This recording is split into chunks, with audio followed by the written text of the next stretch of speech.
My favorite. It's Judd's Hockey Show. Indeed it is.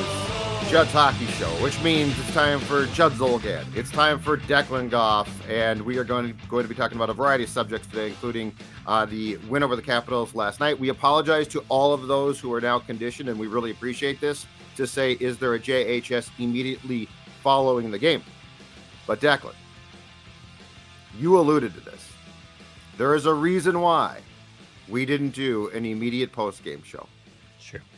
There is, you know what we are? What's that? So let's say that you're Zuccarello. Okay. I'm Sam Steele. Okay. Okay. Sorry. So, I mean, your first year was great. It was fine. But, we're like, man, what if this bombs? What if there was a guy, what if there was a contributor who could finish the goals, a finisher, a Fiala type, maybe better, maybe a Kaprizov type? Well, we found that person. Let's welcome in Jessie Pierce. That's right, ladies and gentlemen, wearing her North Star shirt that she bought. Will explain. Mm-hmm. Jessie Pierce, Bar Down Beauties fame, obviously Score North with Thor, Before I Die, Vikings podcast fame, and now a woman who is at, I think, just about every single Wild home game and practices, is joining us as a contributor once a week to Judd's Hockey Show. Welcome aboard, Jessie. Well, thank you. Flattery will get you everywhere with me, Judd. So that was a beautiful intro. I am very much like Kirill Kaprizov. Thank you for acknowledging that. I've been forever trying to get that out there in the world, but now I'm glad, you finally put it out there. I fell on the Sam Steele. Yeah, you did. Comparison for it. Well, it wouldn't be nice to call Declan Sam Steele. And it was very interesting. You also kind of looped in Jessie as Kaprizov or Fiala. So are we, and I love Fiala, but are we trading Jessie by the summer because she's only good as her last you can't game? Afford, or because you couldn't afford me. Really, yeah. What are we doing here? Yeah. If somebody came to Jessie and said Los Angeles or Minnesota, she might say, hey, you know what? I'll become a Kings contributor and soak up the sun. I don't know. I'm a Minnesota girl through and through. Well, I've tried. I've dabbled other places. I like it here. I'm not a California guy myself. All right, before we start, tell the story of your shirt, because this is what endears you to me as a North Star fan. You obviously didn't see them, but tell the story about a shirt that I think is fantastic. I love old school hockey, everything about it. Like, it is fantastic to be able to have the opportunity to interview players of today, the Connor McDavid, Sidney Crosby's, but give me the old school, like Bobby Orrs and, the guys that played hockey back in our day. I just love it. Obviously the Minnesota North Star is a huge part of that. So I had acquired a Minnesota Moose sweatshirt and I was like, oh my God, I love this. This is my new lot in life, is I'm going to seek out these vintage shirts. And I was like, I need a Minnesota North Stars Stanley Cup playoff shirt. Came across this one on Etsy, spent more than I would have liked to, but I was so excited. Still so excited. Received the shirt, hoping that it would smell like Met Center and vintage North Stars. No, it smells like a man's sweat, you guys. But that's okay. It's okay because it's real. It's authentic. I'm sure somebody cheered their heart out while watching the North Stars eventually lose. But so it has that aroma of vintage as well. I love it though. My mom laughs at me. She's like, I had one of those, like really actually had one. I was like, well, you should have hung on to it. Yes. No kidding. Because mom probably didn't sweat. Probably not. Would have been nice to get that. That would have been nice. Dex, you see, you are now old school. As Bill Karen once told me on this show, he said, you are so stuck in 80s hockey culture, Judd. It's incredible. You see, more people, more That's power, right. Old school, Dex. I get it. Yeah, I know. I'm glad that Jessie was able to do it. It doesn't smell like beer and cigarettes. It just smells like man. It just smells like gross smelling man. I think we'd even take the former in that regard. Yeah. Take some beer, dump it on the shirt, wash the shirt, and perhaps it will smell of stale beer. But that's preferable because that's the Met. Honestly, I would rather go sit by a fire for a while and just let the smoke filter in, because I think that's what would really maybe kick it out there. A little bit of both. Who knows? All right, here's what we are going to do once a week. So to expedite the show, to get the maximum amount of talkers, to delve into the controversial, I'm going to throw out 4 questions per week. And we will bat those around. They'll certainly lead into different discussions as well, which is always fun on this show. But let's start with this one. I want one main takeaway from each of you, starting with Jesse, Declan, and then me, from the Wild's victory over Washington last night. What was your main takeaway from that game? Filip Gustavsson. Anybody who follows me knows that I'm a little harsh on goaltenders, tend to be a little critical. I really don't know why, because there's no way I could stop a puck coming at me 90 miles an hour. But for whatever reason, I feel like that's what I like to attack. For the past few weeks, the past couple starts, you've really seen Filip Gustavsson become more comfortable in his role. There has been a rotation, whether Coach Dean Evason wants to admit it or not. They have been going back and forth between him and Marc-Andre Fleury, and rightfully so. Filip Gustavsson 10-2 in his past 12 starts. And obviously big start against Washington. Yes, they're coming off on the second half of a back-to-back, so I'm sure that played a little bit into it, but he stood his own. He did well, certainly throughout the entire third period. It's probably one of the only players that showed up for 3 periods. Yeah. And all in all, I really think he was kind of my surprise. He just continues to impress me game after game that he's in. I'm shocked. Yeah. Right? It is shocking. Mm-hmm. Yeah. Judd and I did not see this coming. I mean, no. I think we all saw him as, all right, Marc-Andre Fleury is your starter and you have a backup. Like, you have a clear backup. Like, cross your fingers, and then when he has to play back-to-backs, he will. And maybe this guy only has to start 25 times and hopefully it's going to be okay. And now all of a sudden, I mean, he's playing better than Marc-Andre has for the last 2 or 3 months here. I'm kind of with you, Jess. I'm with you on the whole goalie conspiracy, kind of question marks, because they're such a volatile position. You don't really know what you're going to get. And we're watching that with Gustavsson in a good way. I mean, the fact that we thought he was just going to be a backup and now he's turning into something spectacular, I think going forward is, not overpaying for your goaltenders. You see so many other teams in the NHL overpay for netminders, and it just cripples them, especially when it's such a hard salary cap in the NHL. But to answer Judd's question, I think too, Gustavsson was great, but they didn't play a really good game. I mean, they had like 5 shots on net through the first 30 minutes of play, essentially. They were able to squeak by and get 2 points. So you'll take the points, a sloppy 2 points, but at the same time, I'm kind of a bit in the camp of winning is winning. So Wild figure out a way to win even when their top line plays so poorly like they did. Yeah. And Gustavsson was strong in net. Yeah, the top line did nothing. Nothing. That's as big a disappearing act as I've seen from Kaprizov and his line in how long? Like, we've seen it before, but it feels like, at least throughout the course of the season, that there's a shift, or at least 2 shifts. But the 2 lines, so it seemed to me that the Steele line and the Gaudreau line did nothing. The Ek line had some marvelous shifts, and the 4th line, I think I'm falling in love. I think I'm falling in love with the 4th line. I love Ryan Reeves. Speaking of old school hockey culture. But yeah, those bottom 2 lines to me were absolutely the catalysts for sparking the team. So yeah, I thought that was a hell of a performance without Kaprizov basically playing. I mean, I would say those 2 lines, that's your identity. You're this gritty team still. Minnesota has always been this gritty team. And I think last year they lost sight of that because they were able to rely on a little bit more skill. You had those players really stepping up. Again, Marcus Foligno was not going to be that goal scorer he was. Ryan Hartman wasn't going to be, healthy or not. They are a gritty, grinding team. And so I think that's why those 2 lines really showed you. I mean, they've long said that the Grief line, Greenway, Ek, and Foligno are your identity line, but that 4th line too, stepping up and doing their thing. I'm with you, Judd. Love me some Ryan Reeves. He is just hilarious to me and just knows what to do out there, and it has an intimidation factor with a respect as well, which I really appreciate. Absolutely. Mine was the Brodin goal. That's the prettiest goal. That's one of the prettiest goals I've seen from a Wild defenseman ever. I thought the defenseman brought what? 2 from Spurgeon. Brodin scored. But that Brodin goal in particular was just an absolute, like, I know he's great. And I think we take him and Spurgeon to a certain degree for granted just because they're so consistent and so good.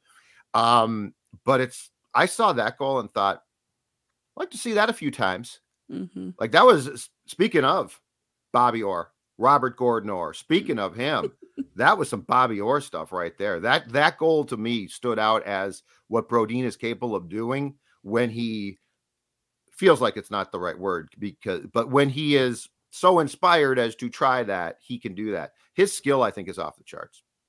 his edges on that play, the way he was just able to cycle and go around the world. Like, that's something you see sure out of Bobby Orr. Kirill Kaprizov has done that a handful of times. Like, he did it just as seamlessly as Kaprizov has. So it was a good reminder of what you have in Jonas Brodin. I think this year he's kind of been a little bit more inconsistent than we've seen in years past. There's been a couple games where you're like, huh?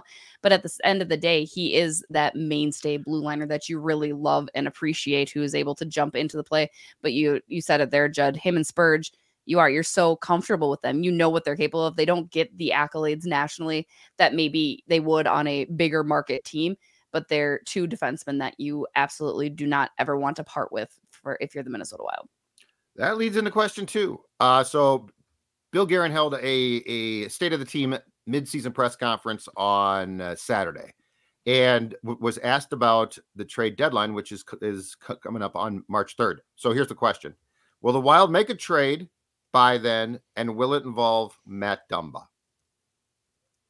You want me to go? You go first, Dex. So, Jess, I was kind of hesitant towards this for the majority of the season. I mean, he's been, what is this, like the 5th January in a row of the last 5 years where we've thought about a Matt Dumba trade at the NHL trade deadline. And I've kind of soured on it the last few years after he got named an alternate captain, basically since Bill Guerin took over, and just kind of what he's meant to the room. Sure, he hasn't maybe been the same offensive producer that he was like 3 or 4 years ago after the Tkachuk injury. But I thought he meant so much to the room, and Guerin doesn't like to really disrupt that. He'll add to the room, but he certainly won't subtract to the room for something just because you have to make a trade or make your team better. But just reading tea leaves a little bit more, and then also just watching Dumba's play lately, it's clear he's probably not going to be back next season, at least definitely not at the figure he's been making over his last 5 seasons. And I think if they can find the right trade that doesn't, again, cripple that room, I think the likelihood of this move happening has now increased for me like significantly, especially over the last month or so. And even though the Wild are in a good spot, right, they're probably a lock to be a playoff team at this point. I still think if they're able to trade him and get something back that helps them out short term and potentially long term, I think Bill Guerin's going to pull the trigger and do it. Yeah, you said a lot of my sentiments and feelings on it as well. I mean, we've asked Dumba about it too. He knows that he's been tossed out there time and time again, but this is a contract year for him. So it seems like it's more and more possible because just financially, you can't afford to bring a Matt Dumba back. Even if he took a team-friendly contract, it's still not going to be down enough. But you had touched on there, Declan, the locker room. Bill Guerin is such a proponent of making sure his locker room is very together. That culture is very, very important to him. And he's made all the right moves. It's no coincidence, I don't think, that Ryan Reeves comes in and things turned around, because while Ryan Reeves might not put up the production on the ice, he brought this youthfulness and energy and just kind of air that locker room needed, because the beginning of this year, this Minnesota Wild team was a little bit quiet, a little bit flat for whatever reason. Reeves changed that around. My point being then, Dumba is a big part of that locker room. So I don't think Bill Guerin's just going to get rid of him, knowing that he's probably going to lose him to free agency this summer anyway. I think you're right. It's going to come down to what can you get for him? His play hasn't necessarily put him up there with any big names. And I know Bill Guerin certainly wants to get of equal value back. He doesn't want to just get rid of a player just to get rid of him, especially if the team's in a good position. So, I mean, I think I want to see how the next couple weeks obviously play out. But Matt Dumba, it would be nice to maybe get a good prospect. And I think Bill Guerin has a good pulse on a lot of that type of stuff. Obviously, great relationships with different teams. So it'll be interesting. Would I be bummed if they traded Matt Dumba? Absolutely not. Again, great person. He's done so much for the community and Minnesota here. But yeah, exactly. Out of here. I'm good. I'm fine. So here's just one thing that Dex and I have been talking about now for probably a month plus. And it's sort of a theme of the show where we tend to beat things down because what the hell? And it's this. I think if Guerin could do it, and this is sort of sensitive because of the cap and, like you said, the room and not alienating this guy completely. But I think if Bill Guerin could find a wing, who's a dog? I was gonna say, can you hear that? Yes, it's fine though. We love dogs. You got Dumba takes. There's a person walking down the street, I'm sure, just living their life that she has to intimidate. Oh, that's fine. That's absolutely fine. So to get back to the thought though, we've been talking about now. If you could find a winger, not Fiala clearly, but more along those lines to complement Boldy. Because, like, to your point, so Foligno isn't going to score like he did, but he still brings a lot. I'm beginning to wonder about Hartman at times. He takes penalties. He's not a bad player, but, he signed to a great contract, and he was absolutely out of his mind last season. So I do wonder if Billy could make a trade where he trades Dumba, if they could get a winger.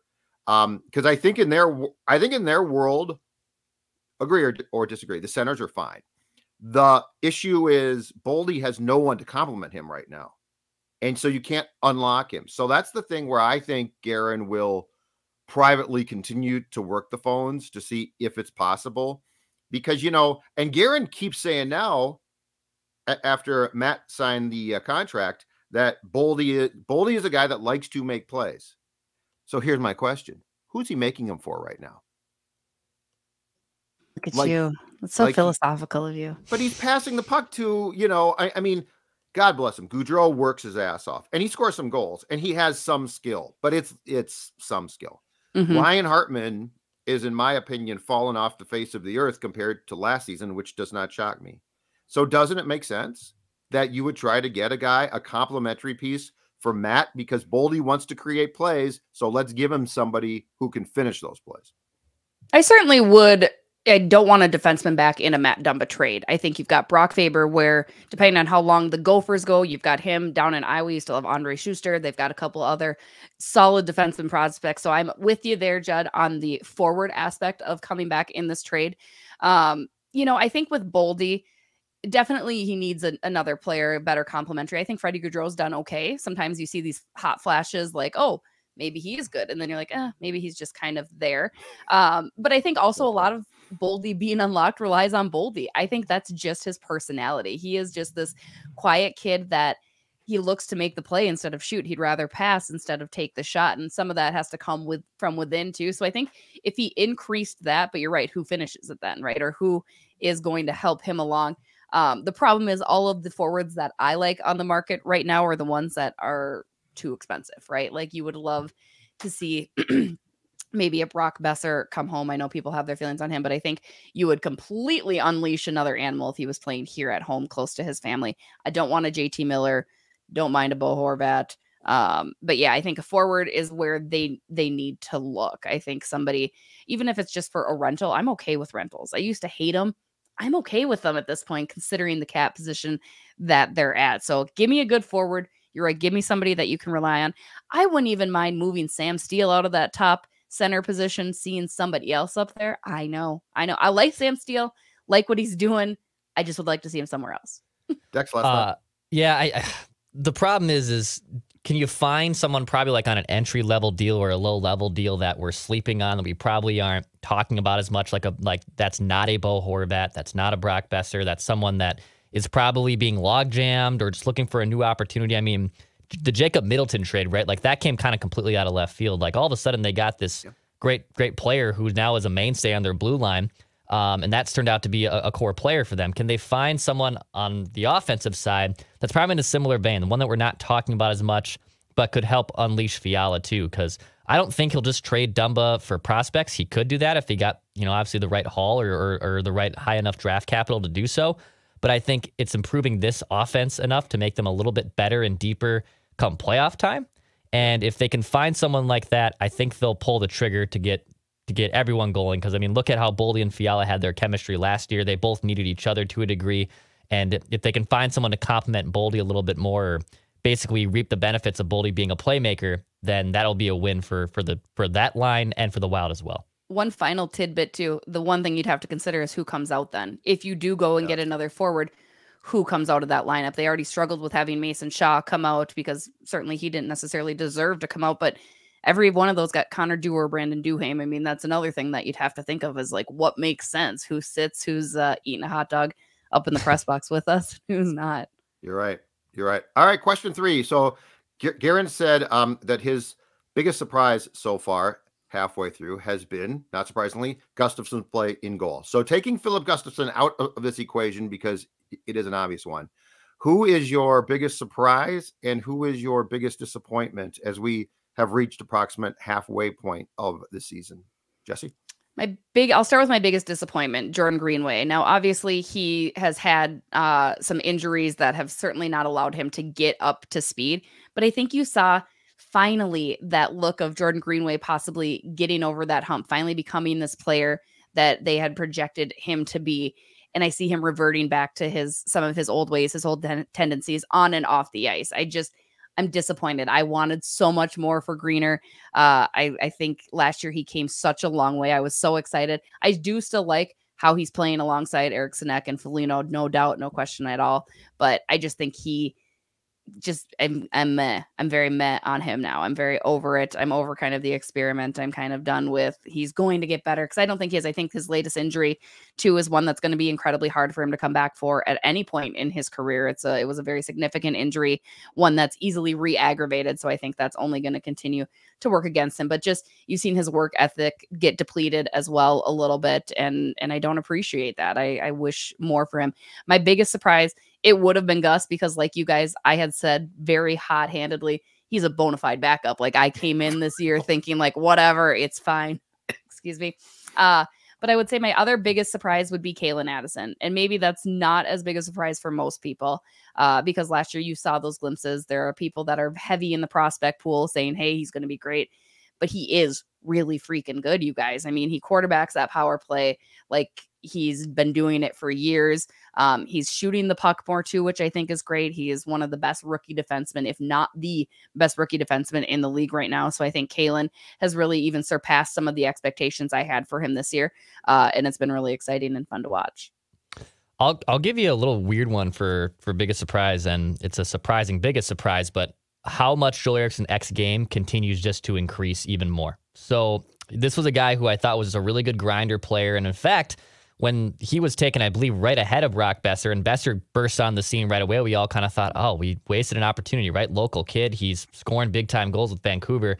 And now you can probably make the case that Joel Eriksson Ek is a better player than Brock Boeser, and that was the right pick. And look, he's always been the grinder type, but he's getting a lot more offense going. I mean, he's on pace to have a big career season offensively. He always seems to have a knack for getting shorthanded goals and driving situations and getting the empty netter, even like he did the other night.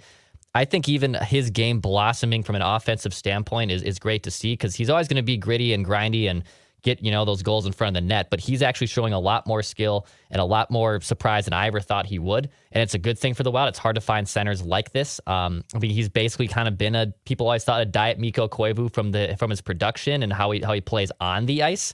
And I think actually his production could even succeed that going forward, given the fact he's still just 25, going on 26 years old.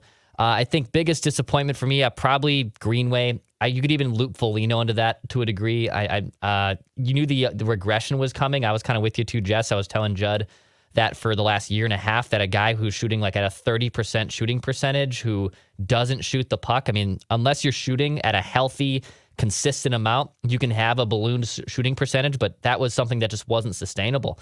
And I love his presence in the room. I don't think he's a detriment to the team, but his play has fallen off to a degree offensively, and now the Wild still have to kind of figure out, do they have enough offense to indeed make a run? They have the size, obviously. Mm-hmm. Polino's still going to bring that, but do they have enough offense when it comes playoff time to make a run?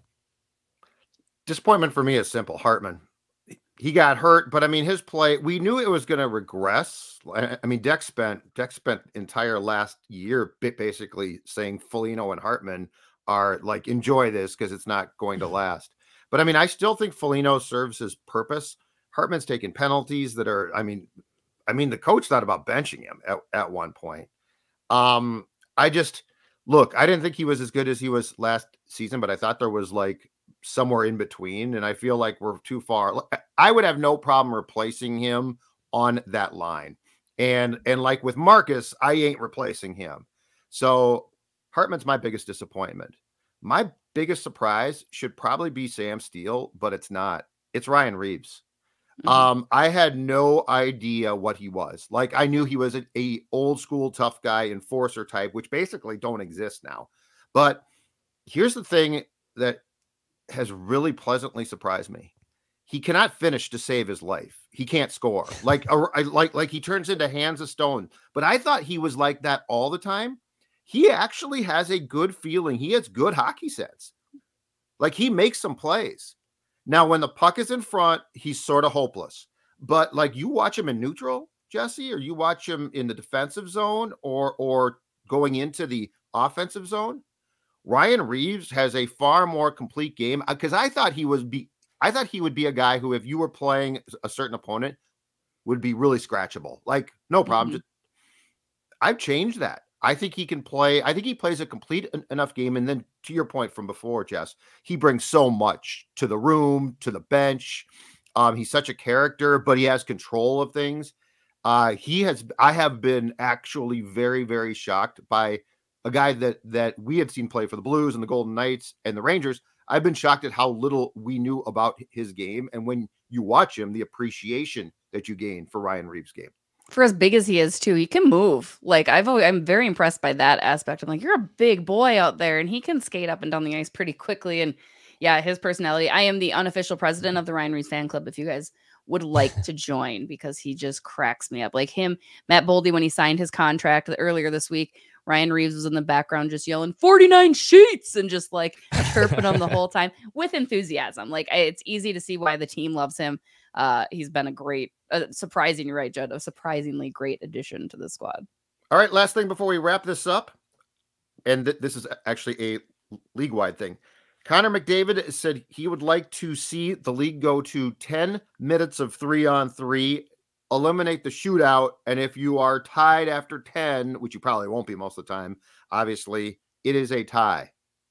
Declan, you start your thoughts on an idea that actually comes from a source who is pretty damn respected since he's the best player in the league. I love the addition of extending the 3-on-3. I think they should as well. I can't get down with ties. Like I as much as I don't like the shootout, hockey did such a good job of getting away from that. And to be honest, I hate that there's draws. I hate that there was a tie in the NFL this season. As much as World Cup is fun, like you can draw your first 2 qualifier games and still figure out a way to get out in the knockout stage. Like I don't like ties in any sport. So I'm down to extend to from 3-on-3 to 10 minutes. I think that should happen. And then if it has to go into a shootout, it's probably going to be such a low percentage that it's fine there. So yeah, make it happen. I'm down for that. But no ties. Absolutely no ties. As the great Julie the Cat Gaffney once said, ties are like kissing your brother. And I completely agree. I don't want it to end in a tie. I don't hate shootouts as much as everybody else does. Like they're fine. I don't really have a hard stance one way or another, but I do agree. I think it'd be great to extend the 3-on-3 and then, just as Declan said, move into a shootout and see what's what. I mean, I understand why you can't just continue overtime naturally because you've got the health and fatigue of these players that you want to be considerate of, but I don't want it to end in a tie. Keep the shootout, extend the overtime, as Declan had said, and let's see what happens. When I was growing up, you had ties after 3 periods. They didn't even play an OT. That was introduced when I was like 16. I have no problem with ties in this league because it's a points. So like I'm with Dex. I hate ties where you don't have a point. So like it's a win percentage thing because it's so damn confusing, at least for my poor brain when it comes to math. But this is a points league. And here's my thing. I don't mind ties because of this. It's one thing to me that's key. Besides trying to jack up the amount of excitement, there is no reason that this league now can't go by win percentage. Like you could, if you're going to finish every game, it's win percentage. It's not points. Like they're doing that to create false, basically what become false races between some bad teams. So I actually don't mind ties, but I love this idea. The 3-on-3 to me, and for anyone who says that's not the sport, well, you know what? The shootout is a skills competition. 3-on-3 is basically pond hockey, and these kids grew up playing pond hockey. So I find a big difference between I think the shootout's just run its course. The 3-on-3, I could watch that all day. So I love that. All right, Jesse Pierce, great stuff. Thank you so much. Great debut. And before you go, I want to show you a couple of things because I know that you will appreciate these. Declan's going to roll his eyes quickly. Check this out. North Star puck and a North Star puck. Huh? Look at those. This is from the Stanley Cup run. This is from probably 80s or so. Yeah, I got one that you might appreciate, but probably not as much. I just have a bunch of bobbleheads that you can't see back here. Oh, Judd loves bobbleheads. Oh, I know bobbleheads. he does. Are you kidding? Danny Heatley. He's broken now, but you're pun intended. Tell the pun intended, 100%. Tell the kids to leave the bobbleheads alone. I know, that's why my mom has like all of them. I think I showed you a picture of those at her house up in International Falls, and she's like, I can't give them to you because she doesn't trust my heathen of children. So, well, she's probably right. All right, Jex, take us home. All right, hit the subscribe button for Daily Minnesota Wild Entertainment. And, of course, go check out some St. Thomas hockey later this weekend. The St. Thomas University also just got a grant, actually, or a donation, for a private donor for a on-campus multi-use hockey and basketball arena. You can also hear those games right here on 1500 AM in the Twin Cities. We are the home of Tommy Sports, so go check out University of St. Thomas. Hit the subscribe button, too, for Daily Minnesota Wild Entertainment. And we'll be back later this week. A new reinforcement will join us, I believe, tomorrow, right, Judd? Thursday? Yeah. If tomorrow's Thursday. I've lost track of the days. Yep. So Judd will lose track of the days. Shout out to Jessie. She'll join us every Wednesday right here on Judd's Hockey Show. We'll be talking at you later this week.